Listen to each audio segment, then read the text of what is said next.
Hi, boys. How are you? I know it's kind of stressful right now, but I'm here to help. I decided every day I'm going to record myself reading a chapter of Percy, and by the end of the week, I will have a little quiz for you to do on Nearpod. I just have to figure out how to upload it onto Schoology. I'll be contacting your parents, letting them know what we're doing so that I can see that you're working hard, okay? If you need any help with anything else, I'm going to give your parents my email address and or my phone number. You can call me if you have questions about math, science, anything else, okay? So we are on currently chapter 17. So I am going to read to you so you can follow along. Chapter 17, here we go. We shop for water bets. It was Annabeth's idea. She loaded us into the back of a Vegas taxi, as if we actually had money, and told the driver, "Los Angeles, please." The cabbie chewed his cigar and sized us up. "That's 300 miles. For that, you gotta pay up front." "You accept casino debit cards?" Annabeth asked. He shrugged. "Some of 'em. Same as credit cards. I gotta swipe 'em through first." Annabeth handed him her green Lotus cash card. He looked at it skeptically. "Swipe it," Annabeth invited. He did. His meter machine started rattling. The lights flashed. Finally, an infantry symbol came up next to the dollar sign. The cigar fell out of the driver's mouth. He looked back at us, his eyes wide.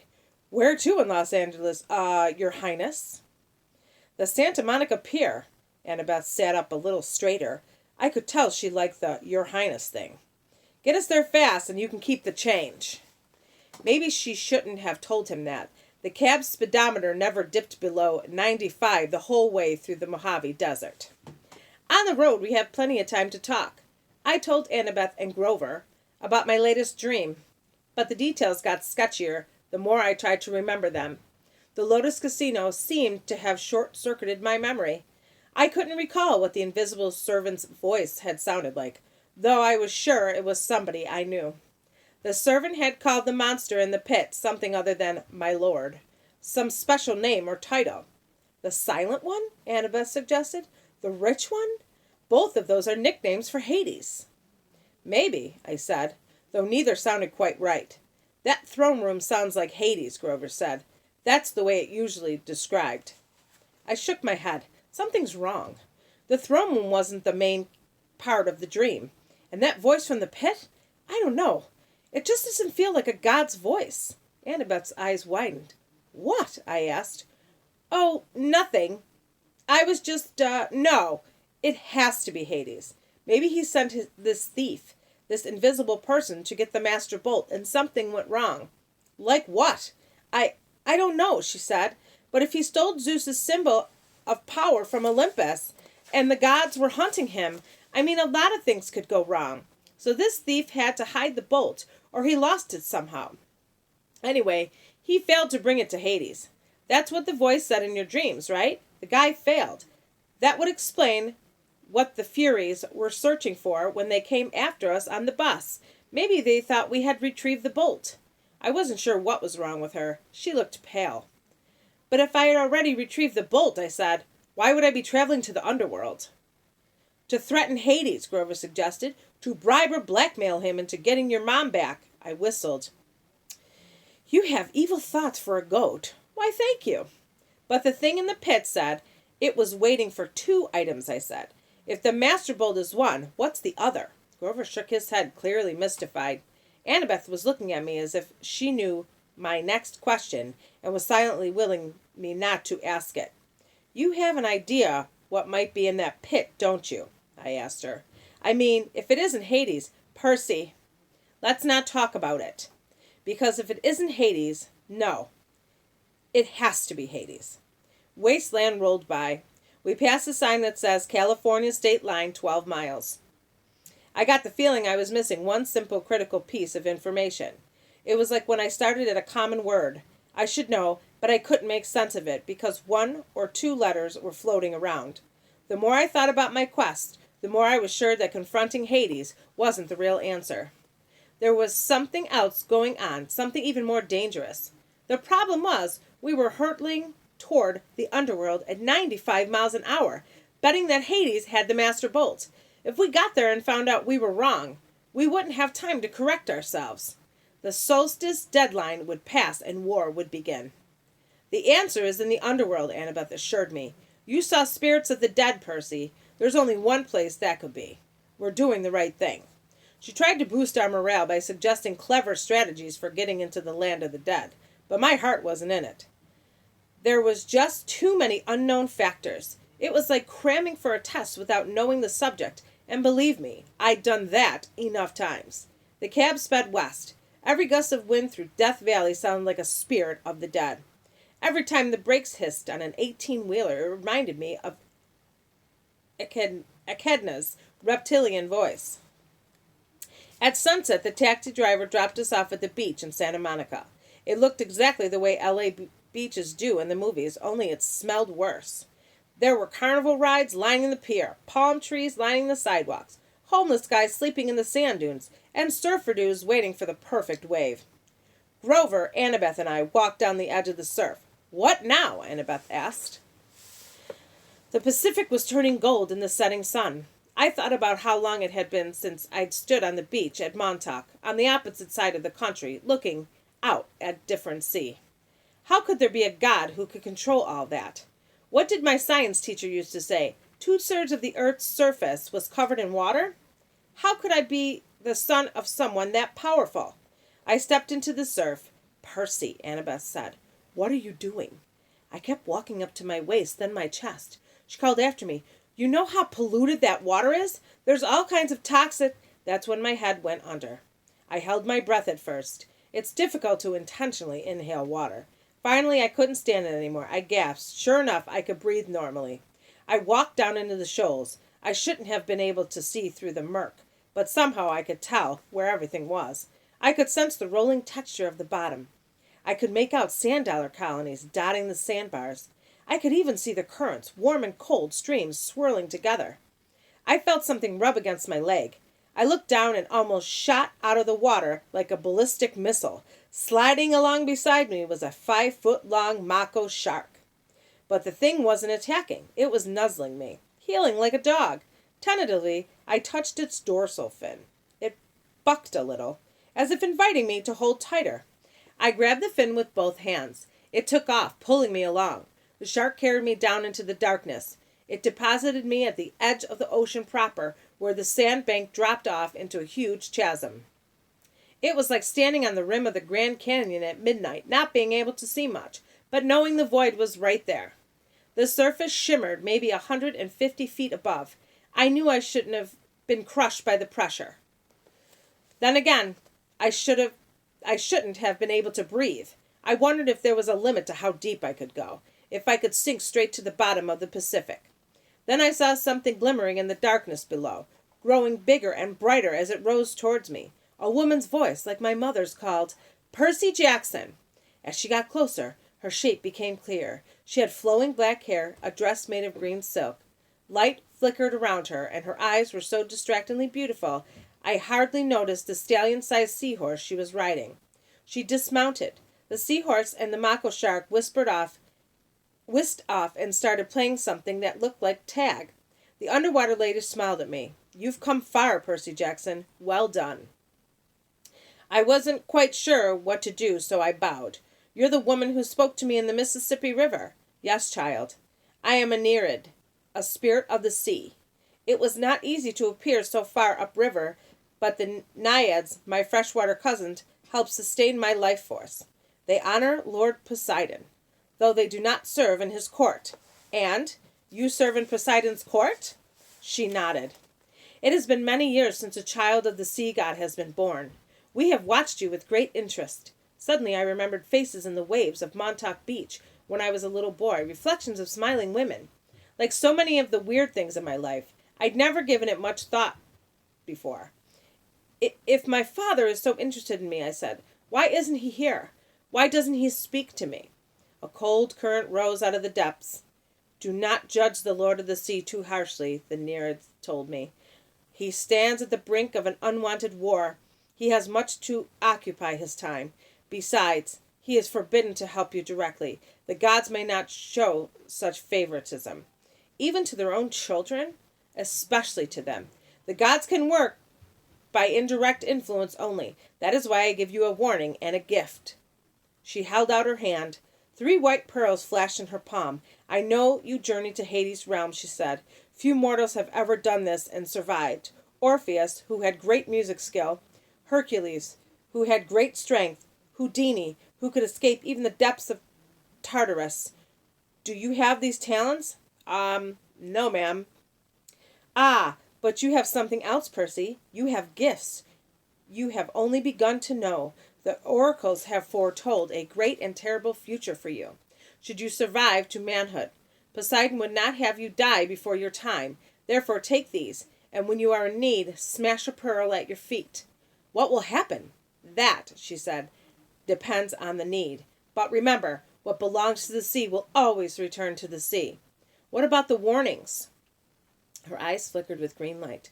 "Go with what your heart tells you, or you will lose all. Hades feeds on doubt and hopelessness. He will trick you if he can, make you mistrust your own judgments. Once you are in his realm, he will never willingly let you leave. Keep faith. Good luck, Percy Jackson." She summoned her seahorse and rode toward the void. "Wait!" I called. "At the river, you said not to trust the gifts. What gifts?" "Goodbye, young hero," she called back, her voice fading in the depths. "You must listen to your heart." She became a speck of glowing green, and then she was gone. I wanted to follow her down into the darkness. I wanted to see the court of Poseidon, but I looked up at the sunset darkening on the surface. My friends were waiting. We had so little time. I kicked upwards toward the shore. When I reached the beach, my clothes dried instantly. I told Grover and Annabeth what had happened, and showed them the pearls. Annabeth grimaced. "No gifts comes without a price." "They were free." "No." She shook her head. "There is no such thing as free lunch. That's an ancient Greek saying that translated pretty well into American. There will be a price. You wait." On that happy thought, we turned our backs on the sea. With some spare change from Aries' backpack, we took the bus into West Hollywood. I showed the driver the underworld address slip I'd taken from Auntie M's Garden Gnome Emporium, but he'd never heard of DOA recording studios. "You remind me of somebody I saw on TV, he told me. "You're a child actor or something." I'm a stunt double for a lot of child actors." "Oh, that explains it." We thanked him and got off quickly at the next stop. We wandered for miles on foot looking for DOA. Nobody seemed to know where it was. It didn't appear in the phone book. Twice we ducked into alleys to avoid cop cars. I froze in front of an appliance store window because a television was playing an interview with somebody who looked very familiar. My stepdad, Smelly Gabe. He was talking to Barbara Walters. I mean, as if he were some kind of huge celebrity. She was interviewing him in our apartment in the middle of a poker game, and there was a young blonde lady sitting next to him, patting his hand. A fake tear glistened on his cheek. He was saying, "Honest, Miss Walters, if it wasn't for sugar here, my grief counselor, I'd be a wreck. My mom took everything I cared about. My wife, my Camaro. I'm sorry. I have trouble talking about it." There you have it. America, Barbara Walters turned to the camera. "A man torn apart. An adolescent boy with serious issues. Let me show you again the last known photo of this troubled young fugitive, taken a week ago in Denver." The screen cut to a grainy shot of me, Annabeth and Grover standing outside the Colorado Diner, talking to Aries. "Who are the other children in this photo?" Barbara Walters asked dramatically. "Who is the man with them? Is Percy Jackson a delinquent, a terrorist, or perhaps the brainwashed victim of a frightening new cult?" When we come back, we chat with a leading child psychologist. Stay tuned, America. "Come on," Grover told me. He hauled me away before I could punch a hole in the appliance store window. It got dark, and hungry-looking characters started coming out of the streets to play. Now, don't get me wrong. I'm a New Yorker. I don't scare easily. But L.A. had a totally different feel from New York. Back home, everything seemed close. It didn't matter how big the city was. You could get anywhere without getting lost. The street pattern and the subway made sense. There was a system to how things worked. A kid could be safe as long as he wasn't stupid. L.A. wasn't like that. It was spread out, chaotic, hard to move around. It reminded me of Aries. It wasn't enough for LA to be big. It had to prove it was big by being loud and strange and difficult to navigate too. I didn't know how we were ever going to find the entrance to the underworld by tomorrow, the summer solstice. We walked past gangbangers, bums, and street hawkers who looked at us like they were trying to figure if we were worth the trouble of mugging. As we hurried past the entrance of an alley, a voice from the darkness said, "Hey, you." Like an idiot, I stopped. Before I knew it, we were surrounded. A gang of kids had circled us, 6 of them in all. White kids with expensive clothes and mean faces, like the kids at Yancey Academy. Rich brats playing at being bad boys. Instinctively, I uncapped Riptide. When the sword appeared out of nowhere, the kids backed off. But their leader was either really stupid or really brave, because he kept coming at me with a switchblade. I made the mistake of swinging. The kid yelped. But he must have been 100% mortal, because the blade passed harmlessly right through his chest. He looked down. What the? I figured I had about 3 seconds before his shock turned to anger. "Run!" I screamed at Annabeth and Grover. We pushed 2 kids out of the way and raced down the street. Not knowing where we were going, we turned a sharp corner. "There!" Annabeth shouted. Only one store on the block looked open, its windows glaring with neon. The sign above the door said something like, "Krusty's Water Bedo El Pas." "Krusty's waterbed place?" Grover translated. It didn't sound like a place I'd ever go except in an emergency, but this definitely qualified. We burst through the doors, ran behind a waterbed, and ducked. A split second later, the gang kids ran past outside. "I thought we lost them," Grover panted. A voice behind us boomed. "Lost who?" We all jumped. Standing behind us was a guy who looked like a raptor in a leisure suit. He was at least 7 feet tall with absolutely no hair. He had gray leathery skin, thick-lidded eyes, and a cold reptilian smile. He moved toward us slowly, but I got the feeling he could move fast if he needed to. His suit must have come from the Lotus Casino. It belonged back in the 70s big time. The shirt was silk paisley, unbuttoned halfway down his hairless chest. The lapels on his velvet jacket were as wide as landing strips. The silver trains around his neck, I couldn't even count them. "I'm Krusty," he said, with a tartar yellow smile. I resisted the urge to say, "Yes, you are." "Sorry to barge in," I told him. "We were just, browsing." "You mean hiding from those no-good kids?" he grumbled. "They hang around every night. I get a lot of people in here thanks to them. Say, you want to look at a waterbed?" I was about to say, "No thanks," when he put a huge paw on my shoulder and steered me deeper into the showroom.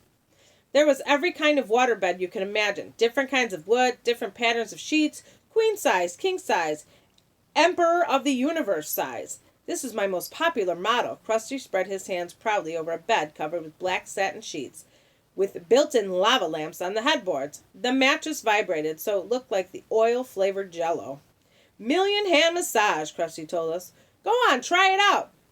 "Shoot, took a nap. I don't care. No business today anyways." I said, "I don't think—" "Million hand massage," Grover cried, and dove in. "Oh, you guys, this is cool." Krusty said, stroking his leathery chin. Almost what?" I asked. He looked at Annabeth. "Do me a favor and try this one over here, honey. Might fit." Annabeth said, "But what—" He patted her reassuringly on the shoulder and led her over to the Safari Deluxe model with teakwood lions carved into the frame and a leopard pattern comforter. When Annabeth didn't want to lie down, Krusty pushed her. "Hey!" she protested. Krusty snapped his finger. "Ergo!" Ropes sprang from the sides of the bed, lashing around Annabeth, holding her to the mattress. Grover tried to get up, but ropes sprang from his black satin bed too and lashed him down.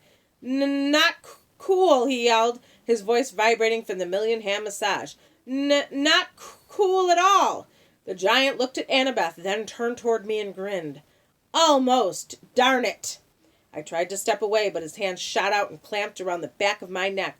"Whoa, kid, don't worry. We'll find you one in a sec. Let my friends go." "Oh, sure I will. But I got to make them fit first." "What do you mean?"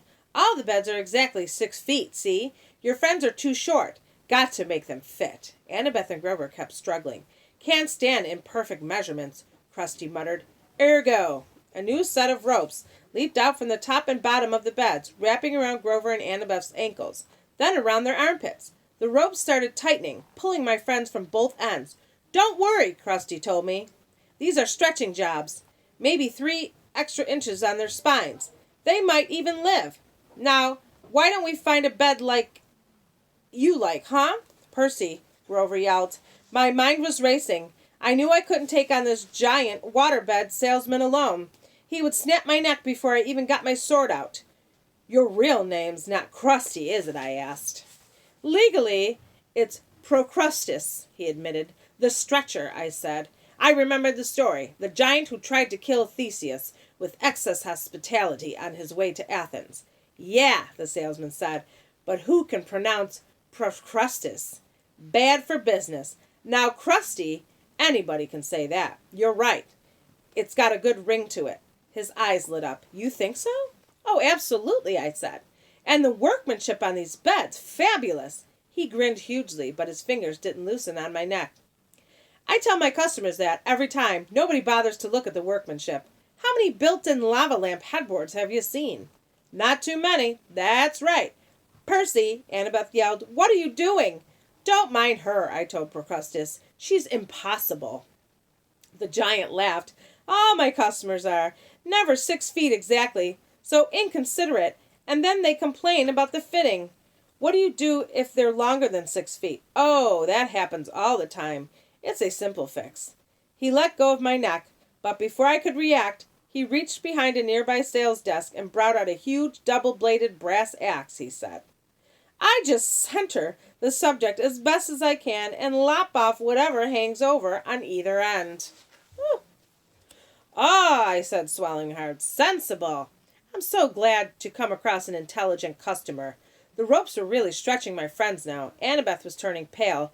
Grover made gurgling sounds, like a strangled goose. So, Krusty, I said, trying to keep my voice light. I glanced at the sales tag on the Valentine-shaped honeymoon special. Does this one really have dynamic stabilizers to stop wave motion? Absolutely. Try it out. Yeah, maybe I will. But would it work even for a big guy like you? No waves at all. Guaranteed. No way. Show me. He sat down eagerly on the bed, patted the mattresses. No waves, see? I snapped my fingers. Ergo! Ropes lashed around Krusty and flattened him against the mattress. Hey! He yelled. Center him just right, I said. The ropes readjusted themselves at my command. Krusty's whole head stuck out of the top. His feet stuck out the bottom. No, he said. Wait! This is just a demo. I uncapped Riptide. A few simple adjustments. I had no qualms about what I was about to do.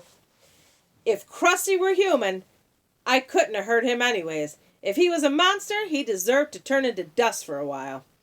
You drive a hard bargain, he told me. I'll give you 30% off on selected floor models. I think I'll start with the top. I raised my sword. No money down. No interest for 6 months. I swung the sword. Krusty stopped making offers. I cut the ropes on the other bebs. Annabeth and Grover got to their feet, groaning and wincing and cursing me a lot. You look taller, I said. Very funny, Annabeth said. Be faster next time. I looked at the bulletin board behind Krusty's sales desk. There was an advertisement for Hermes Delivery Service and another for the all-new Compendium of L.A. Area Monsters. The only monstrous yellow pages you'll ever need. Under that, a bright orange flyer for DOA Recording Studios offering commissions for heroes' souls. We are always looking for new talent. DOA's address was right underneath with a map. Come on, I told my friends. Give us a minute, Grover complained. We were almost stretched to death. Then you're ready for the underworld, I said. It's only a block from here. Okay, boys. So that was chapter 17. Any questions you have, you can email me. I'm going to call your parents in a little while after I upload the video to let them know what's going on. Just keep practicing your math. I'm going to be putting some new stuff on Prodigy. MobyMax is great. Science, if you don't want to do too much with the Pearson that I assigned you on your tablets or whatever you have, don't worry about it. I put the e-text on there. Some experiments should be on there. And I will be doing a short quiz to the end of the week for the Percy Jackson. Okay? I hope to see you boys soon. I really miss you. Okay. Take care, boys. Bye.